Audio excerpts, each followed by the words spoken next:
Hello guys, kamusta po kayo? Kagabi nga pala ay may nagbabayad sa amin ng paleko. So nagcha-charge ako guys ng 10 pesos kapag merong may gusto pong magbabayad ng kanilang electric bill. So kinabukasan guys, nag-refill lamang ako nitong Victoria's Secret na bombshell dahil order po ito sa office. Tapos naman po yung isa namang bote, ang i-refill ko naman po doon ay Katy Perry Meow.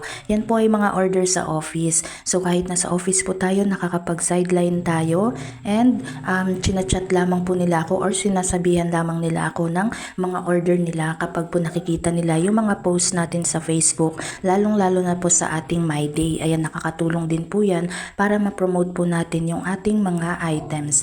So next naman guys, ito naman yung ating i-refill, Katy Perry Meow, dahil napansin ko medyo madumi na yung bote niya, so papalitan natin yon ng malinis na bote. Ito po yung bago nating ipapalit at i-refill na po natin siya. Ay, ito po yung mga binabad ko guys na mga bote. Kung napanood nyo po yung nakaraang vlog ko, yun po mga bote po ng mga customer po na nagpaparefill din. Tapos po binababad natin. And then, yun po, bago na siya ulit. Mga 1 week to 2 weeks ko siya guys binababaran para matanggal talaga yung amoy niya. Ayan po. So, okay na yan siya at didikitan na lamang po natin yan siya ng sticker. Ito guys yung aking sticker. So, nandyan po nakalagay yung aking name. Ayan po. Tapos yung isang tatak naman guys, yun po ay label naman ng ating supplier kasi distributor po tayo ng Love the Scent perfume. Ayan po. So sa mga gusto pong mag-try, meron po kaming tig 180, meron din po kaming refill na 140 pesos. May dumating nga rin pala akong parcel. Ito po may bago na naman tayong items na idadagdag sa ating online store. Ito po guys ay bear socks. Ayan po, marami naghahanap nito guys, lalo na sa mga estudyante kasi ang laman nito guys sa isang pouch ay 10 piraso or 10 pares po ng medyas.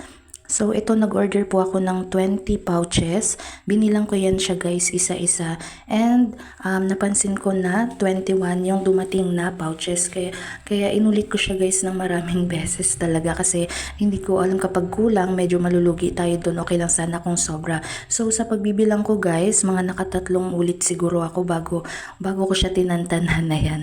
So ito sa unang bilang ko, meron palang agad na sobra na isa. Hindi ko alam kung pinasobrahan ng supplier natin or nagkamali sila ng pagkabilang, pero sa 3 beses na pag-ulit ko guys, bali 21 pouches talaga siya. Ito guys ay binibenta namin ng 75 pesos, so affordable na yun siya lalo na sa mga estudyante. Ayan po, presyong estudyante lamang siya.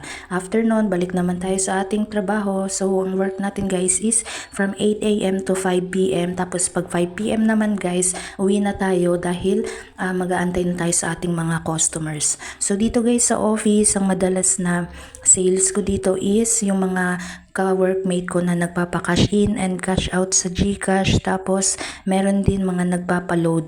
Ayan po. So, ito naman guys, ito yung aking listahan ng sales. Diyan nakalagay yung